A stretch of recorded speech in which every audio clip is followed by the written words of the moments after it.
troubles neurodéveloppementaux, c'est quoi? Nous allons rentrer un petit peu plus dans le détail.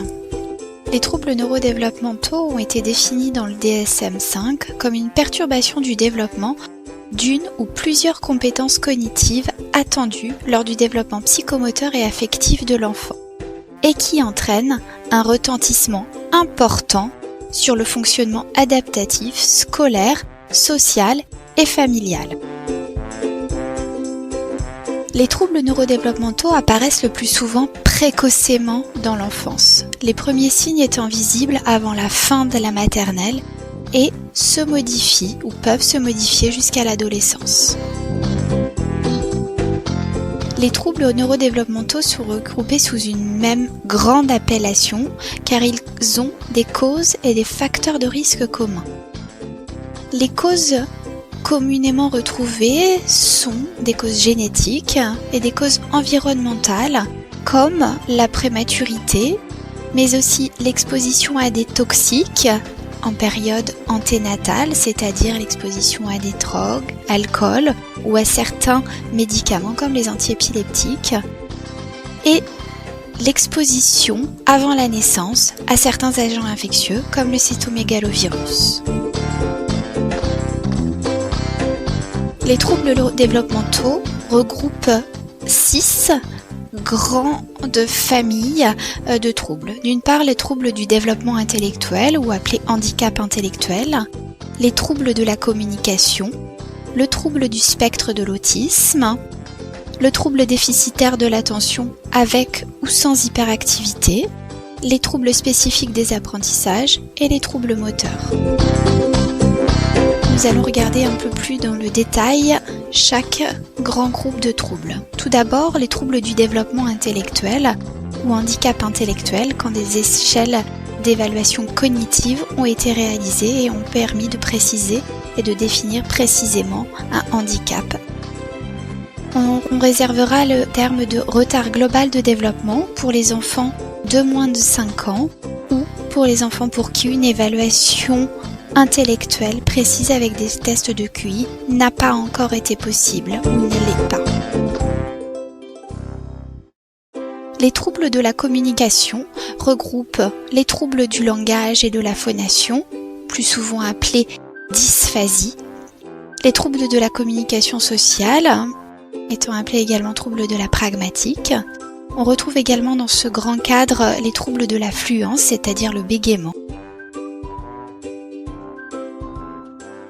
Le trouble du spectre de l'autisme qui maintenant se retrouve sous un seul terme commun, mais qui avant pouvait être défini comme le trouble envahissement du développement, l'autisme ou aussi le syndrome d'Asperger. Maintenant, il est plus communément préconisé de regrouper tous ces troubles sous le terme de trouble du spectre de l'autisme.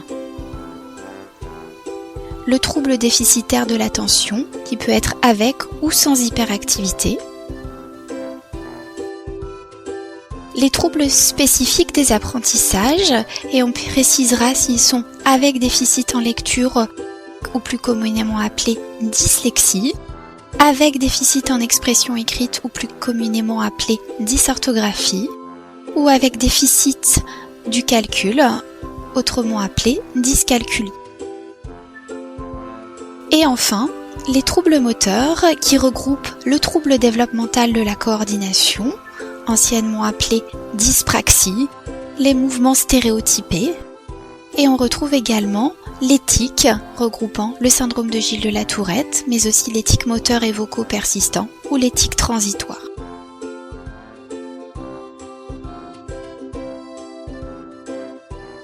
Les troubles neurodéveloppementaux peuvent être fréquemment associés, on parlera alors de comorbidité, c'est ce qui est représenté sur cette diapositive. On voit que très souvent, les enfants qui ont un trouble du spectre de l'autisme peuvent avoir un handicap intellectuel, dans 30 à 40% des cas, mais un enfant qui a un trouble du spectre de l'autisme peut également avoir un trouble déficitaire de l'attention avec hyperactivité ou avoir un trouble développemental de la coordination. De même, un enfant peut avoir une dysphasie et un trouble développemental de la coordination, ou un trouble développemental de la coordination et un TDAH, etc. Donc l'idée est de bien comprendre que ces troubles ne sont pas des catégories bien scindées, mais que beaucoup d'enfants présentent des troubles associés, ce qui en modifie également la complexité du diagnostic et le pronostic. Ces troubles neurodéveloppementaux sont fréquemment associés également à des maladies neurologiques comme l'épilepsie, mais aussi à des troubles du sommeil, des troubles de l'alimentation ou à des troubles psychologiques comme l'anxiété et la dépression. Il est important de se rappeler que tous ces troubles neurodéveloppementaux s'intègrent dans un environnement spécifique, indépendant et différent chez chaque enfant, mais qui influence également le risque et le pronostic du trouble neurodéveloppemental. Les troubles neurodéveloppementaux sont fréquents, voire très fréquents, puisqu'ils concernent en France un enfant sur 6, soit 15% de la population française.